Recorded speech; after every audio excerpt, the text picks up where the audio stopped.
any affiliated stations. Any comments or inquiries should be directed to those show hosts. Thank you for listening.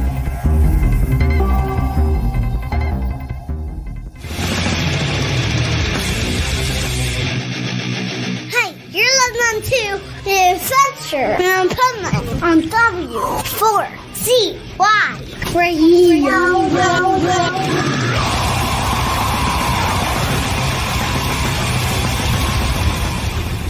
Wake up, America! It's time for the Adventures of Pipeman on W4CY.com, West Palm Beach's #1 internet radio station. Here's your host, the Pipeman. Yo, it's getting warmer in Florida, but it's still not completely there. That's why I have this hoodie on, because we don't have heat in the studio because it's South Florida, and it's nicer than it was last week. But still has a little bit of chill in the studio, but it's kind of comfortable, to be honest. And here we are on the Adventures of Pipeman, W4CY Radio, the Positively Pipeman segment on Motivational Monday. And I do have some motivation I want to talk about. That's also a peeve. So I'm going to rant and motivate at the same time. And who better to help me out with this before he gives us this unbelievable advice about pet tummy aches, but the pet health guru. So let's welcome Studio Nut and the pet health guru onto the show. Hello. Hello. So you're gonna steal my rants now? Well, I rant too. Maybe you stole it from me years ago. I don't know, but that's why you need to be here so we could do a joint rant. Okay. But let me just say, first of all, that, you know what? Seattle proved something that Bill Parcells always said. Defense wins games. If you look at the greatest football teams, defense. The greatest hockey teams, the Devils, when they were Stanley Cup champions, Jacques Lemaire was famous for the trap, which is defensive play. And look at what happened, man. They shut down that quarterback of New England like it was nobody's business. I don't want to be him today. What do you think, Bill? That's what it is. That's what it boils down to. And, my favorite team didn't make it because we did have defensive problems. Who's your favorite team? Buffalo. The Bills. Yeah, the Bills, right? Yeah. Well, you know what I have to say to you about the Bills? Their defense broke down over the years, always at that critical moment. They're winning, they're doing things, they come back from the grave, and then the defense we're not going to show up for 2 plays. Except when all you have to do is kneel in a playoff game and you fumble the ball and your name is Joe Pisarcik. Was that against Buffalo, or am I also thinking about when Hostetler was the Giants again playing Buffalo, and Buffalo ended up winning the game with a field goal with there was a second left in the game or something. Yeah. So listen, the Bills, I got to tell you, they would have been perfect for that championship game between New England and who'd they play again? Oh, Denver. Yeah, you never remember the losers. And that is a motivational point. Nobody remembers number 2. Does anybody remember who got the silver medal in 1980 for hockey? Do you know? Absolutely no. Absolutely no. I don't follow it that well anyway. So it's not one of the important part of my life. It's It is a Netflix show right now. It is a Netflix show right now. It's about when the USA won the Olympics with a bunch of players that were total amateurs against the best hockey team that ever lived, the Russians, who won every year. Right. The Russians didn't even make it to the gold game because USA beat them. And then I think it was Finland who we beat for the gold medal. And, there's an example of what I'm looking at right there. Okay. That game was an example of leadership. Okay. Now, let me say, and this is not pro anybody or against anybody, but I just thought of it right now. Let's think about politics for a second and think about some of the greatest leaders of our time were not liked very much. Okay. No. And the coach for the USA team was not liked till the end with the team because they all thought he was kind of an asshole, you know. And I use that word because people use that word a lot, but sometimes that's what it takes to get things done. And like, you weren't going to beat the Russian hockey team by being nice. Let's put it that way. No. Okay. No. And so I think it's a very important thing to realize that when you are up at high levels in no matter what you're doing, people think you're an asshole, no matter whether you are or not. People try and knock you off the mountain. That's all what it's about. You know, look, the Patriots would win all the time, and everybody thought Tom Brady and Belichick were assholes, and they were cheating. And they probably were, because I don't like the Patriots either.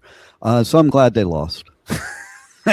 But I got to tell you, there's two great leaders in history that have there's two great books for these great leaders in history that I want to talk about a little bit right now before we get into your pet segment, Bill. But their books are about leadership, and one of them is one of my favorite books, is The Art of War by Sun Tzu, famous Chinese general, not known as like some peacekeeper either.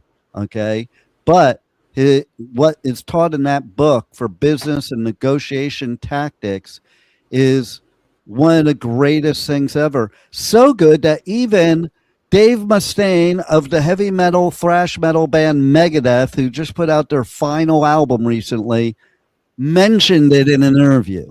So imagine that. Even people in music are mentioning this book for success in life. And then there's another book I have. It's basically about leadership based on the Machiavelli tactics.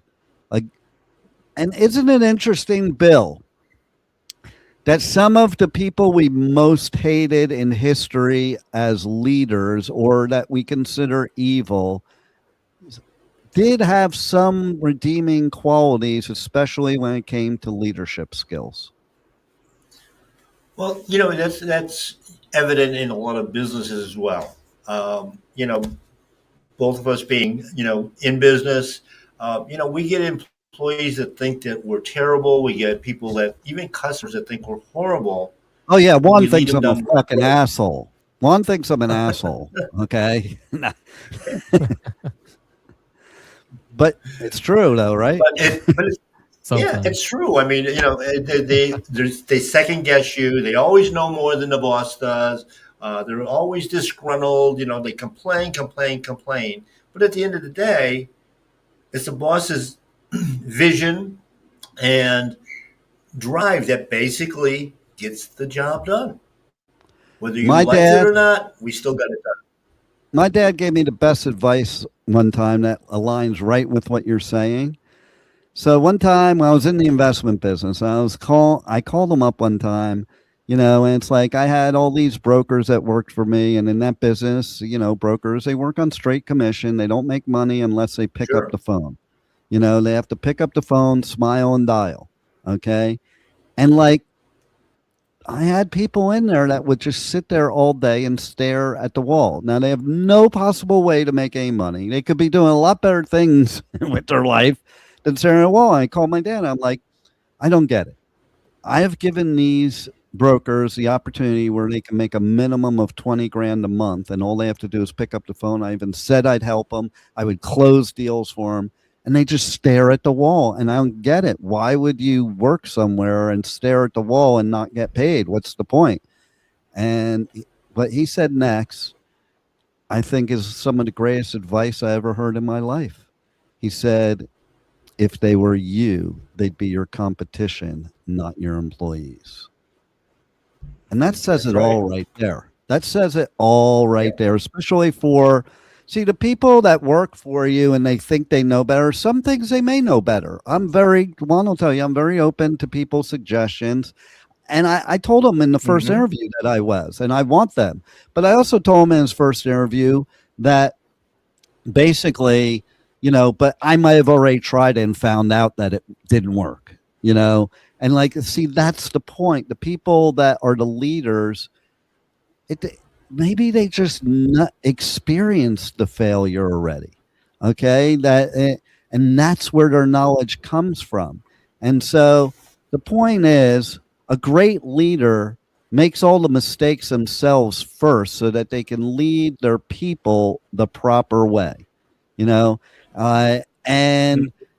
a lot of times people don't like it. It's kind of like we go to Karate Kid, and Ralph Macchio, when he was first getting trained by Miyagi, he didn't get why Miyagi was making him do all this stupid stuff. And this happens all the time in business and politics and everything. Okay. It's like, basically we don't understand what the forest is. We're only looking at the tree. Whereas the leader looks at the forest, not the tree. And if a tree is in front of you, so many non-leaders try to chop the tree down, walk through it, whatever. The leader just simply walks around because he already tried all those things you're trying to do and failed miserably. See, failure is a necessary part of success, isn't it, Bill? Absolutely. Absolutely. I had this discussion yesterday. It's funny how the world comes around. Right? Yeah. So, yeah, I mean, listen, okay, the reason you need failure for success is because you have to be willing to fail. Like, if you're not willing to fail, you're not willing to do what it takes to succeed. And perfect example of that is a few years back, I was, sharpening my ice skating skills. So I hired a coach, and he complained to me. By the way, you mute. I didn't know if you knew, but you did. You muted your mic, so I didn't know. So I was telling you. I saw that. I didn't touch anything. It's funny. But he said something. He said something to me during those practices. He's like, "You never fall," and I thought that was a compliment. I'm like, "Oh, cool." He goes, "No, it's not cool. Like, you're never going to get better if you don't fall." And it's so true. You have to push yourself. You got to push yourself. You got to push your normal limit. You got to take risks.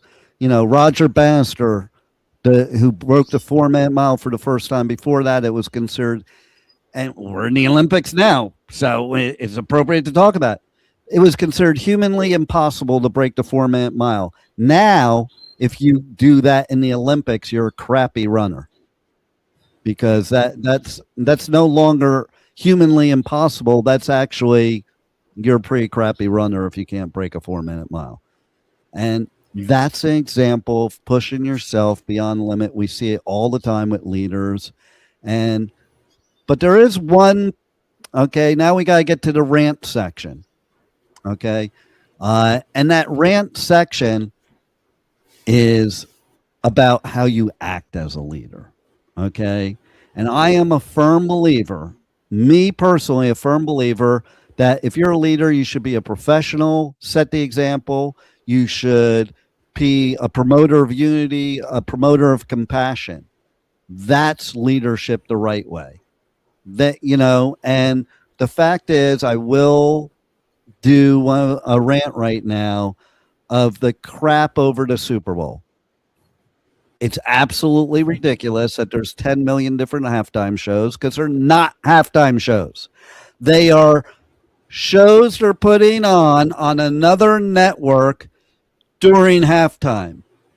To me, the Super Bowl halftime show is the one that actually is at the Super Bowl. Okay. And if I want to watch the alternatives, that's fine. Don't call them a halftime show. They're not a halftime show. You're just, listen, it's true capitalism at its finest.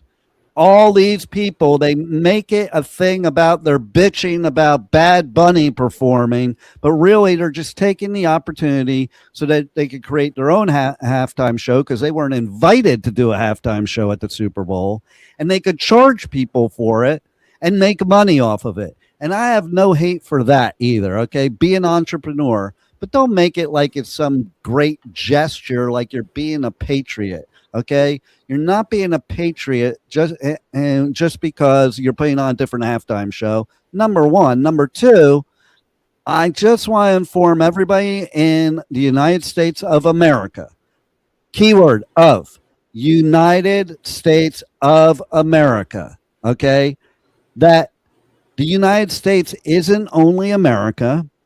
North America, Central America, and South America are America. So that's why Bad Bunny mentioned all the countries, because they are all in America. If you go to Europe, they don't call us America. They call us the States, because we are part of America. And yes, we do represent America. But there's also one other thing. Fucking Puerto Rico is the United States of America, you morons. Okay, and that's my rant right there. Like, take a geography class, because I've seen so many people this weekend on social media talking about they don't want immigrants doing the Super Bowl. He ain't an immigrant. He's an American. Number one. Number two, while you look back on past Super Bowls, not everybody was a United States citizen. Like, get over yourself. It's just a fucking halftime show, to be blunt. Just a halftime show. It not everything today has to be some major ordeal. That's my rant. What do you think, Bill? That's exactly right. I mean, we put importance on things that really are not important in the overall view of life. And, when we get hung up on that, that's when we have problems. It's, what's important? We have to make that decision. What's the priority, if you will? Yeah, totally. And then, okay, so Juan, I want to come to you on this subject here as somebody that's from another American country. What do you think about Bad Bunny playing at the Super Bowl?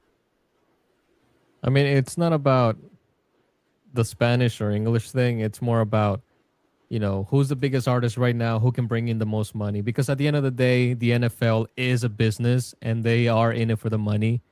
They don't care about what your beliefs are. And the people saying that this is nothing more than a right-wing agenda to promote whatever.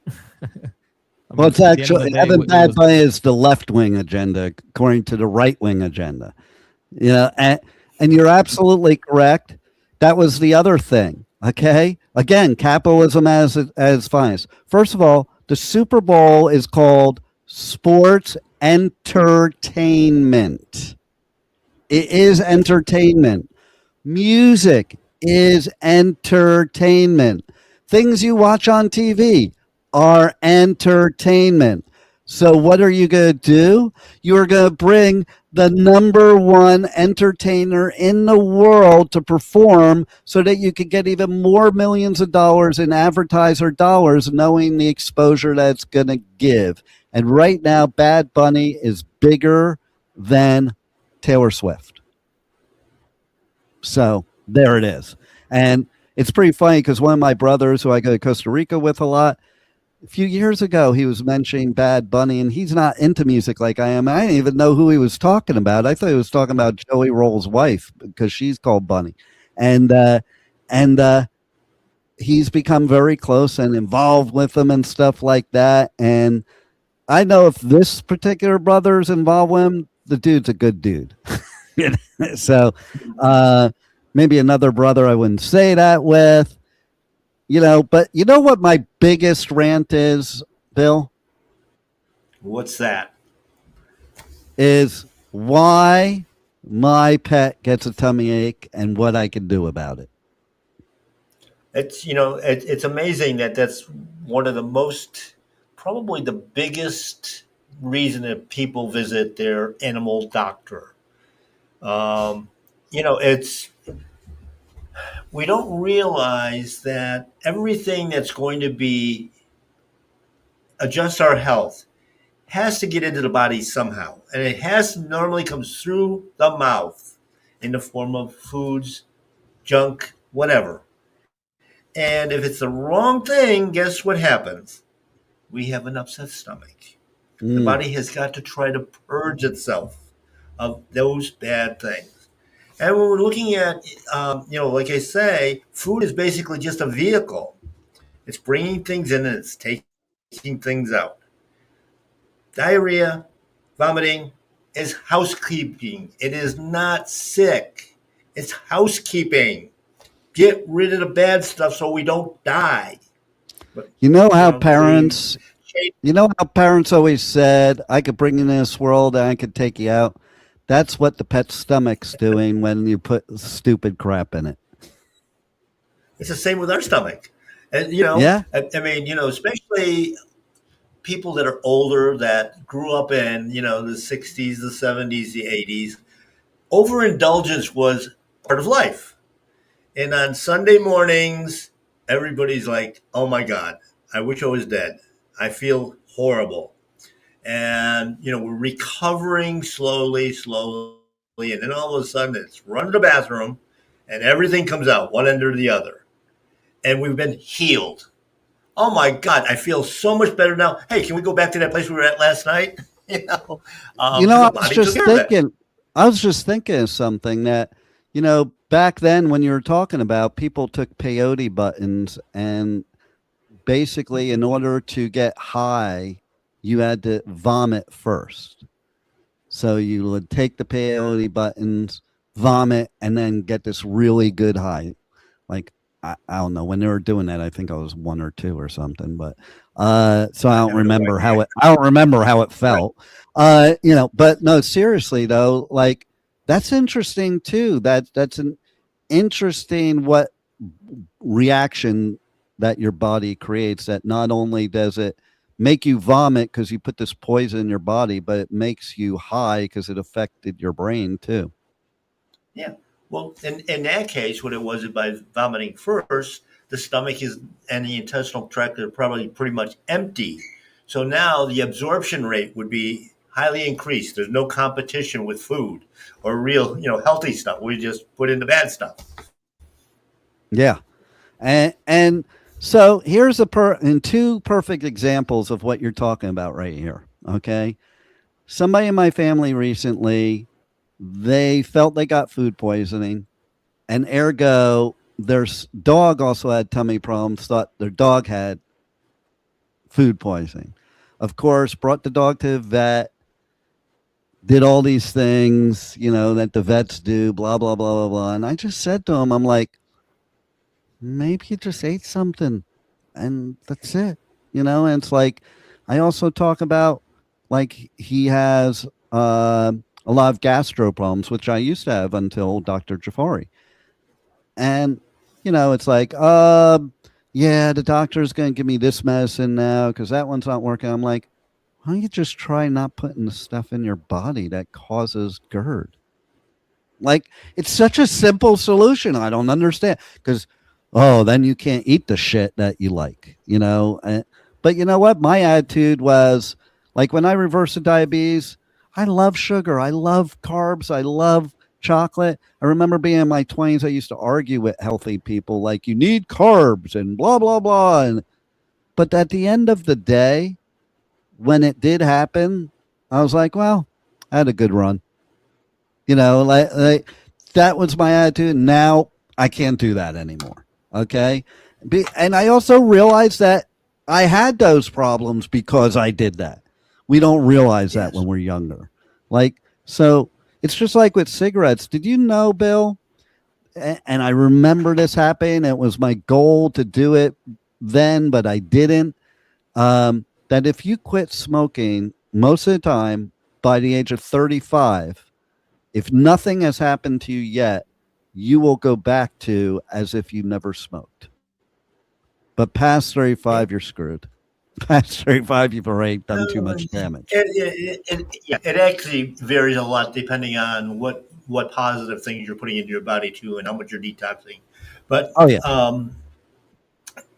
that's a big part of it. But the other part that you mentioned is food poisoning. We don't get poisoned by food. We're getting poisoned by all the stuff that's on our food, in our food, processing, all of that that destroys the natural benefits. And, Hmm. I had an incident last night, somebody called me, oh, I got food poisoning. It's like, no, you didn't get food poisoning because you can't eat poisonous food.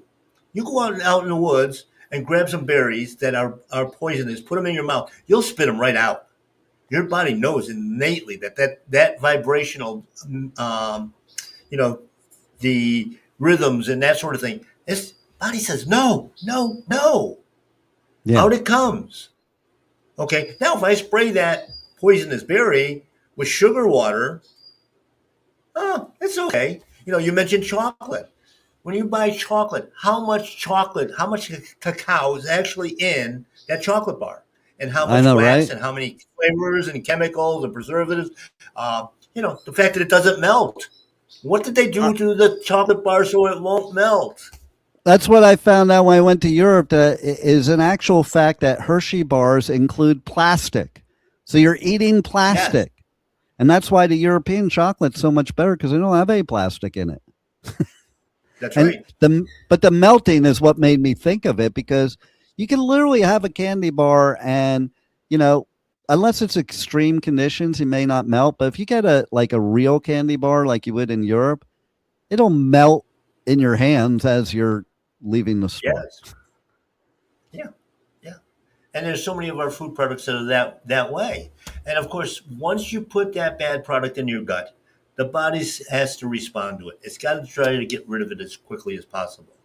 And so it's a good thing. So, but we've been taught if your dog or cat's got vomits, has diarrhea, and it's funny, I use a story all the time in conjunction with this.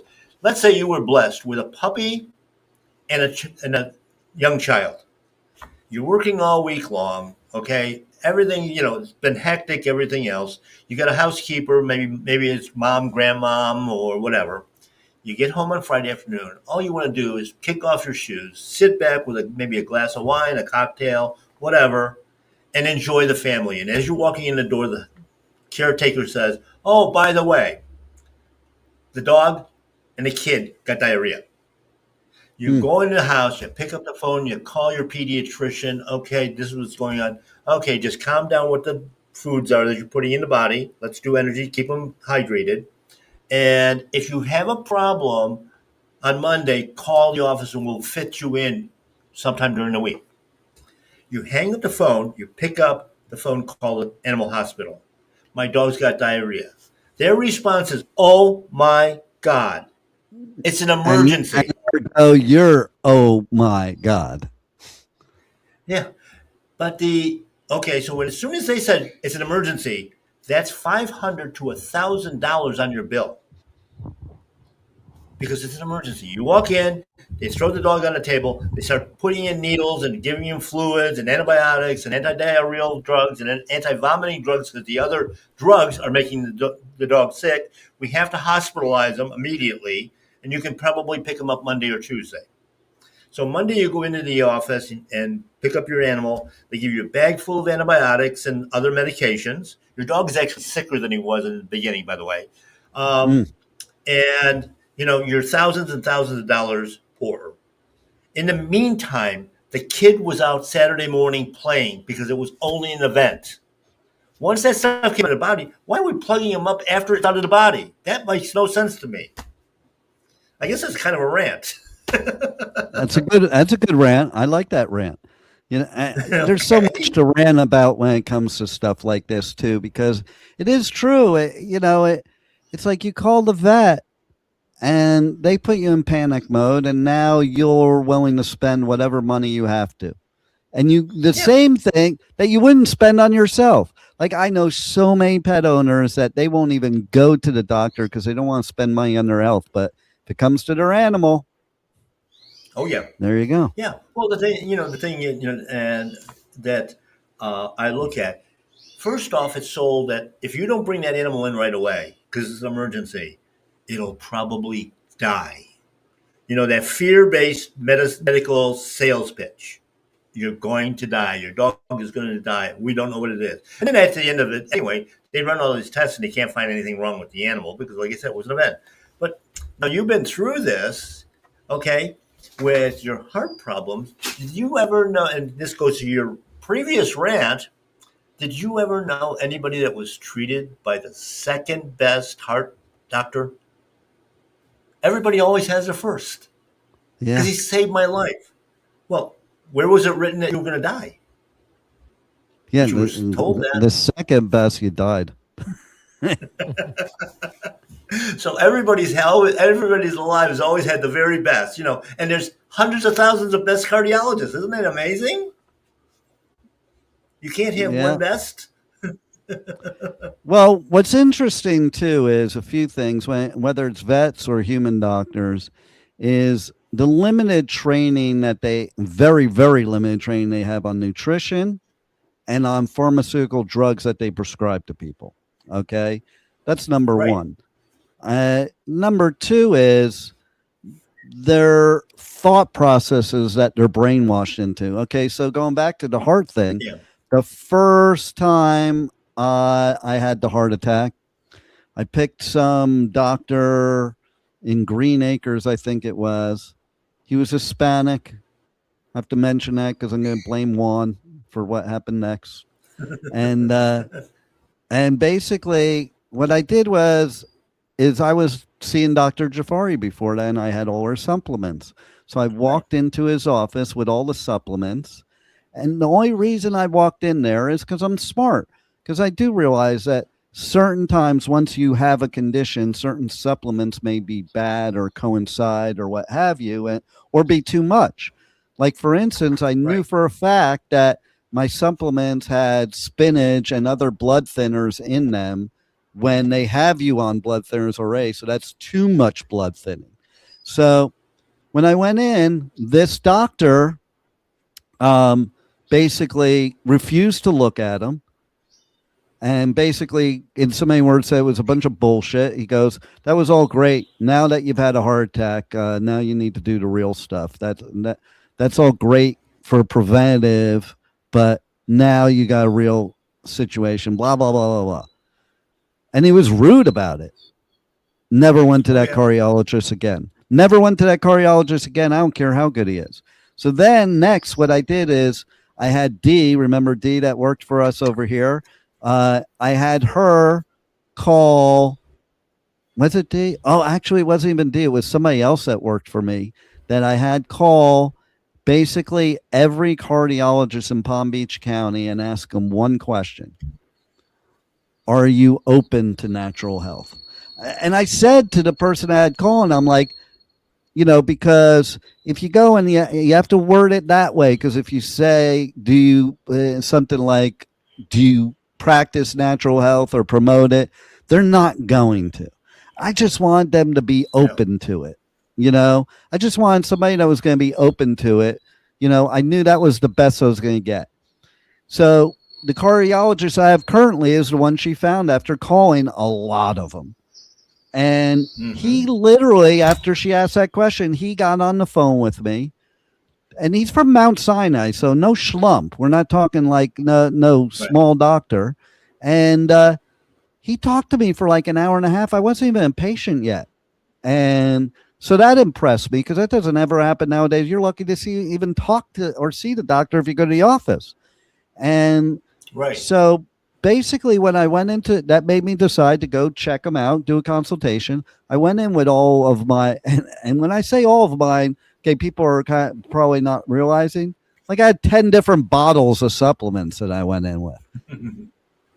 First of all, he sat there and he read every one. And in the ones that he didn't know what the ingredients were, he looked it up right in front of me. Okay. Yeah. So he didn't even act like he knew it all. Okay. And he basically said, okay, this one, that's good to take. This one, you might want to hold off for a while till you're off the blood thinners, the blah, blah, blah. And went through these different things with each one of them. So now I trust his advice because he didn't give me a blanket no. And he didn't give me bullshit. He literally did research and had knowledge and gave me advice. And it was up to me what to do with that advice. but Right. he didn't put it down. He said, you could take these are fine, no problem. So, and that's why you have to be your own best advocate, whether it comes to human doctors or vets, because I got many more stories I can talk about, as you know, Bill, where doctors are Yes. just don't know what the hell they're doing sometimes. Okay. Yeah, exactly. Their So whole education is not based on health. There's no health in that bag.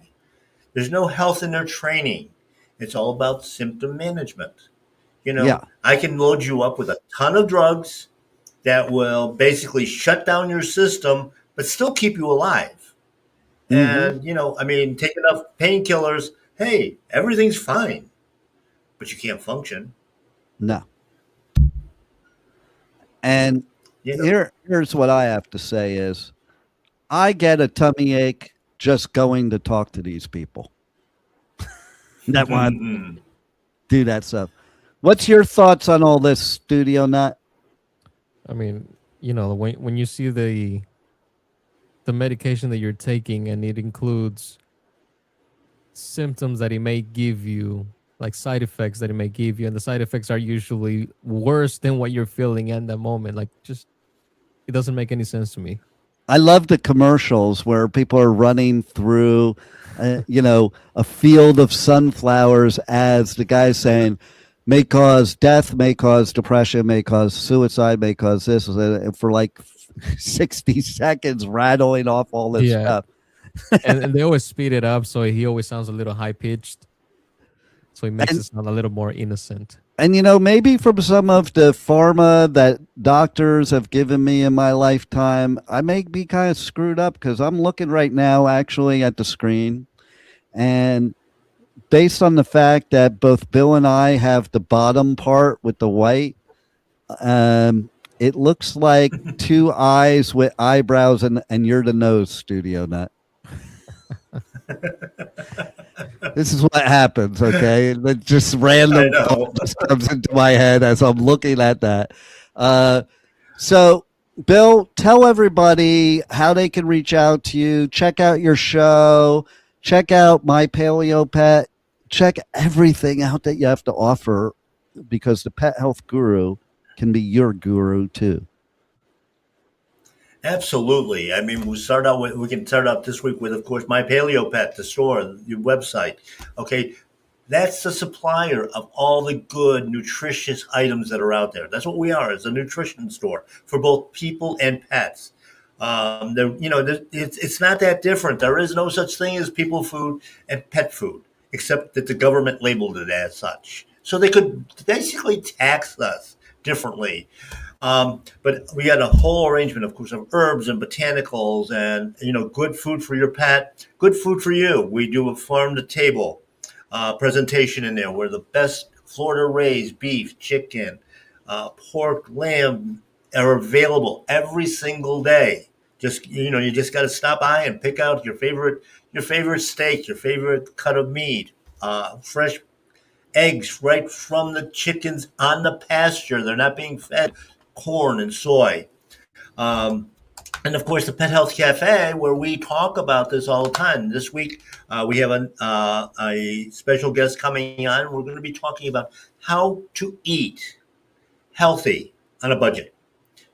Different things like, instead of buying one steak for $29 or $39 a pound, you buy a loin for maybe $19 a pound, or you buy the whole, half cow for $8.50 a pound.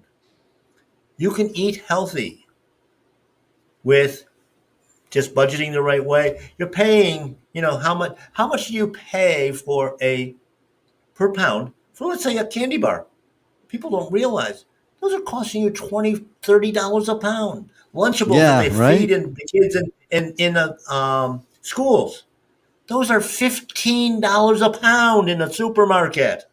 They have this new craze now. It only says $2.99 on the package, Well, you mentioned the chocolate. They have the craze now with the what's the chocolate? Dubai chocolate. Yeah, the Dubai chocolate, which I haven't tried yet. I would like to try, But then I look and the candy bar is like $25. Like, Yeah. come on, you're just full of shit. Okay. Like, it's probably shit in that chocolate, and that's what you're charging me for. Because it's from Dubai. Like you say, the Like, lunch. I'm gonna go to Dubai and so- see if that's what the chocolate is they have there. I bet it isn't. Yeah, and of course, on the other side of it, this is what we're, like I said, the Lunchables in the lunchroom at the school, public schools, $15 a pound, but they're only paying $2.99 for something that has no nutrition in it, and we're actually teaching our kids, the next generation, that this is acceptable. Yeah, everybody go back to my indoctrination. generation where your parents packed you a soggy sandwich to bring to school with you. That's what we got to go back to. Make America soggy again. Exactly. It's funny, when I was a teenager and I was in Boy Scouts, and we had a weekend away, and we had to bring our own food to cook on the fire, or just your own food so you could eat. My father actually packed a steak, onions, and peppers into a foil that I put on the campfire. Everybody else is running around with a peanut butter and jelly sandwich. And it's like, Nice. Yeah, totally different. I mean, that was attitude. We fixed our own food, and we fixed good food. It wasn't just that's the something key. thrown at us. That's the key. Yeah. But yeah, they can reach me, of course, at My Paleo Pet, 954-971-2500. Pet Health Cafe on YouTube, on these channels here, as well as on iHeartRadio. We can go back over a decade there, and you're going to get the advice that you need to make yourself healthy and keep your pets healthy. It's all the same. And it's funny, my last guest last week introduced me literally to somebody that's working up at the University of Florida, that they're starting a program for pet and people food being the same. And how long have I been preaching this? Wow. Since the day I met you. And Yeah. so everybody go home and feed your pets people food. Real food. But Real food. Make sure it's real food. Make sure it is not a bunch of bull crap. And you know what? We're gonna do some we have a new festival we're giving tickets for, incarceration. So if you like going to prison, this is the festival for you. It's at Shawshank Prison. I love it. I even took a crap in one of the cell toilets just to say I did it at Shawshank Prison. So we're going to run some commercials here for festivals in a second. And then we have the next part of our show, the business section, where we have our resident expert, Michael Barbarita from Next Step CFO and Powerful Business Strategies. And he just says, just ask. Like, what a concept. Just ask. And you got to listen to find out what that means. But I'll just give you a hint. McDonald's is a multi-billion-dollar corporation because of Just Ask. What did they just ask? Do you want fries with that? Would you like to supersize that? Things like that. Just ask, and your business will grow dramatically, just like McDonald's, except healthier. So thanks for being here for this section of the Adventures of Pipeman, and we will also make sure that you tune in Wednesday where we have our really wacky show going on. And you could check out Pipeman Radio on all socials. DM me if you want to win tickets to festivals, and also, especially incarceration.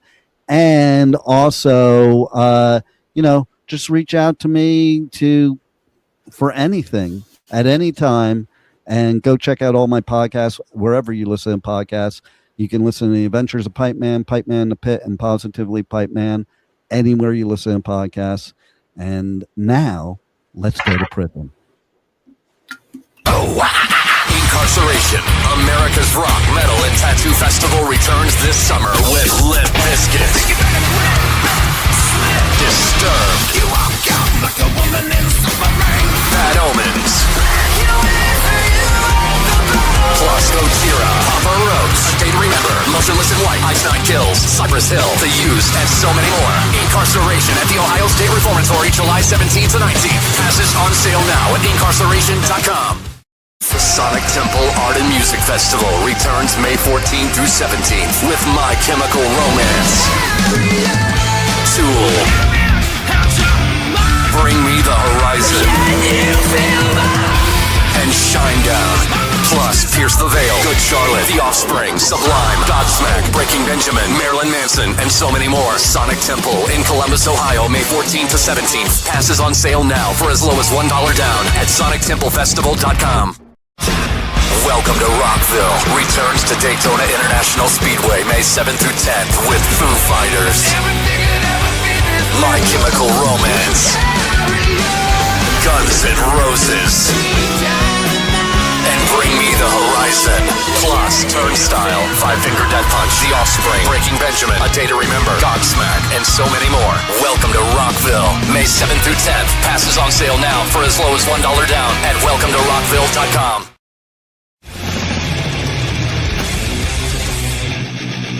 Hey, you're listening to The Adventures of Pipeman on W4CY Radio.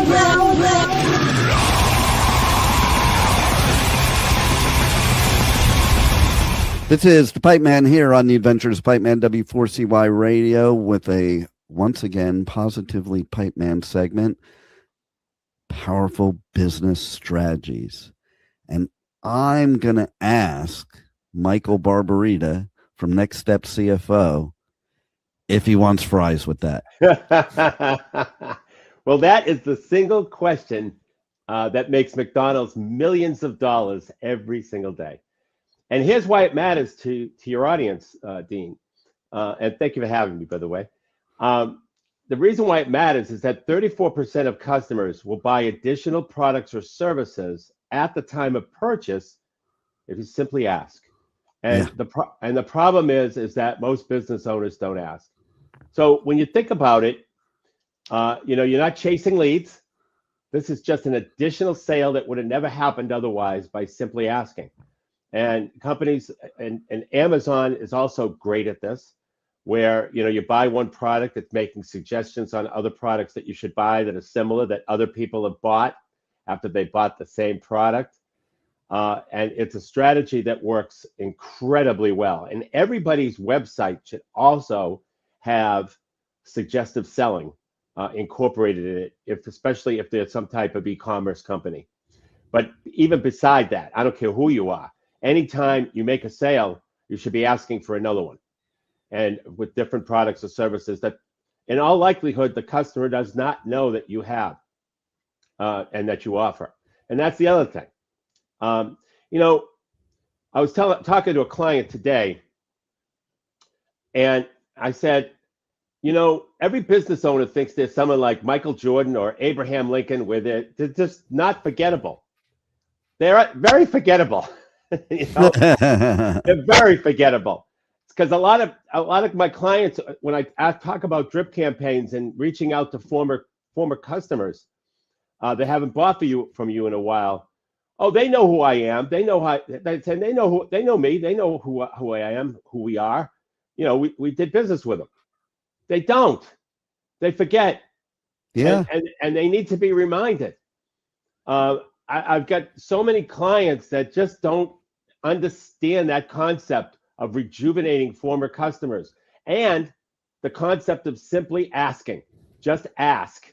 If you made a sale, you've got them in the right position. They got their wallets out because they're buying from you already. And 1/3 of the time, they're going to buy something else. Will you get rejected? Yeah, 2/3 of the time. Yeah. But the other 1/3 of the time, you're going to get additional business. You're going to increase your average dollar per sale. There's a saying that I live by, and that is ask equals get, which also translates to if you don't ask, you don't get. That's right. It's so true. And a lot of business owners, in every one of your, whether it's a sales presentation or some type of a communication with customers, whether it's online or otherwise, you need to have suggestive selling to sell something else. Do you want fries with that? Do you want a Coke with that? All of that type of suggestive selling. Would you like to supersize that? Yes. Would you like to supersize that? It's incredible how much money that has made companies like McDonald's, like Amazon, and it's not a difficult thing. And all we're saying is, just ask, just ask. And by the way, many times, I have a client in the roofing business, and he also sells siding and gutters. And fortunately or unfortunately, the name of his company has the word roofing in it. So people just think he sells roofing. Yeah. Okay, that's all. And so, and this past year, almost 90% of his sales were roofing. I said, you need to let your customers know at the point of sale, as well as through drip campaigns, but at the point of sale, that you sell roofing, siding, and gutters, and windows too, by the way. So he sells all these things, has the ability to sell all these things, but customers don't know, mainly because of his name, but maybe not. I bet you if his name didn't have the word roofing in it, these customers still wouldn't know he did siding, gutters, and windows. Yeah. And so it's really paramount. We know our companies better than the customer does by a landslide. And that's how we have to think about it, by a landslide. They don't know we sell half the stuff that we do sell. Yeah. They forget that we sell the primary stuff that we sold them. They That forget is who we are. so important, because you know how many times people buy services and products from another company that you do, and they never knew you did it, and it would have been such an easy sale. That's right. And that's what kills me, because I think if people think about how they deal with their own life, who was that company I used? Who was that business that I used a few years back that did such a great job? They forgot. Yeah. That's okay. People forget. It's not, your name isn't Abraham Lincoln. It's not something, or Michael Jordan, where it's something that they're going to absolutely remember and know. It just isn't that way. You're just a company that's in a sea of other companies and other businesses. And so it's critical that you just ask 34% of the time. I'll tell you what, too. I have a story myself. When I worked at Prudential, starting off in the financial industry, what you used to do is you used to set appointments based on giving them a quote on their auto insurance to save them money on their auto insurance. But really, the real reason you were there was to sell life insurance, but you didn't go in with that. So you went in with it, and then you saved the money. And while you're writing the auto insurance, that's when you open up the door for the life insurance. But really, the money that you really made as the agent was off the life insurance, not off the auto policy. And right. I'm mentioning that because sometimes when you just ask, you're going to get a much bigger profit than what you initially sold. Right. Agreed. It really is amazing how much you can increase your average ticket per customer by just simply asking. That's it. That's all you have to do. No. It's not a big ask. It's just no, ask. It's not. No, it's not. So why do you think people just don't ask? I think they're so focused on making the initial sale and so happy that they made it that, or sometimes the mechanics of closing a sale are extensive. Okay, where you have to write stuff up and that type of thing. And they either don't think about it or they're just happy with what they got. When in fact, just happy with what they got. And the thing is, too, is that a lot of times in that scenario, like that's the best part and time in your relationship with that client is at the moment of sale. So the most likelihood that you're going to get people to listen to you about other products and services that you have is right then and there. Right. That's it. That's the point. That's the point when they're ready, they're most active to purchase. And by the way, there's also another point in time that it actually also has a high close rate, and that is at the end when a job is completed, especially in the trades. A job is completed, the customer is really happy, and now you're telling me what else you sell. It's unbelievable. Works very well. Exactly, because And once it's the you have best a time relationship, they're most likely to do business with you. Absolutely, and it's the best time to ask them for a review as well. Yeah, and referral. Right. Do it all. Do it That's all. right. Do it all. All right. Kill it all. So, anything else you want to share about this subject, and also tell people how they can reach out to you for more information and more help in this arena? Yes. So the way, what I love to do to help business owners and help myself, to be honest with you, is do book interviews. We're always updating our book. There's always something new happening in business. I mean, a year ago, tariffs were something that was just a word, and now it has an impact in business. And so, that's why I always say business is always changing, and I need to constantly update my book to get new and fresh information in there and fresh ideas, which I get from business owners through book interviews. And it works really simple. It's 60 minutes on Zoom.